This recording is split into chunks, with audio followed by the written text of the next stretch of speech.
ఈ వీడియో రైతులందరూ కంపల్సరీ చూడవలసిన వీడియో అండి ఇది. నా పంపు మధ్యలో జరకిస్తుందన్న, నాకు పంపు ఏమవుతుందంటే ఆగే మోషన్ వస్తుందన్న, మళ్ళీ ఆగినట్టే ఆగి మళ్ళీ రన్నింగ్ అవుతుందన్న. అసలు ప్రాబ్లం ఏంటి అని నన్ను అడగడం జరిగింది. అలాగే మీకు అందరికీ తెలవాలని చెప్పాను కదా, ఇప్పుడు ఆ వీడియో ఏంటిది అనేది మీకు చెప్తాను చూడండి. ఇక్కడ జరకిస్తుందని చెప్పారు కదా నాకు, అంటే జరక్ ఇవ్వడానికి రెండు కారణాలు ఉంటాయి. రెండు కారణాలు ఏంటంటే, ఒకటి పెట్రోల్ అనేది సర్క్యులేషన్ కాకపోతే అలా జరకిస్తుంది, మళ్ళీ మనకు ఆగి పెట్రోల్ వస్తూ ఉంటది. ఎందుకు వస్తుంది అనేది చెప్తాను ఇప్పుడు చూడండి. అలాగే మీకు పవర్ కాయల్ ప్రాబ్లం అయినా కూడా అలానే అవుతుంది. ఇక్కడ చూడండి, మనకు కంపల్సరీ మనం ఏం చేసుకోవాలంటే, ఇక్కడ పెట్రోల్ వస్తుందా లేదా అనేది మనం అక్కడ చైన్లో అయినా మనకు ఇలా జరకిస్తే మనం చెక్ చేసుకోవాలి. అంటే ఇలా పెట్రోల్ రావాలి కంపల్సరీ.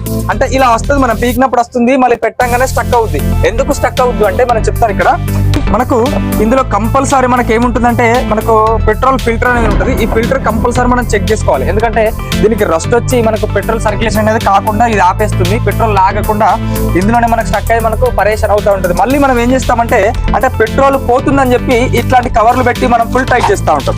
అంటే మనం ఫుల్ టైట్ చేసిన తర్వాత ఏమవుతుందంటే, ఇందులో నుంచి మనకు అసలు ఎయిర్ అనేది తీసుకోకుండా మనకు పెట్రోల్ అనేది స్టక్ అవుతూ ఉంటుంది. ఈ స్టక్ కాకుండా ఉండాలంటే మనం ఇటువంటి కవర్స్ ఇవన్నీ ఏం పెట్టకుండా క్యాప్ అనేది కొంచెం మంచిగా పెట్టుకొని మనం వాడుకుంటే బాగుంటుంది. ఈ వీడియో మీకు నచ్చినట్టయితే లైక్ అండ్ షేర్ చేయండి, రైతులకు పంపించే ప్రయత్నం చేయండి. Thank you.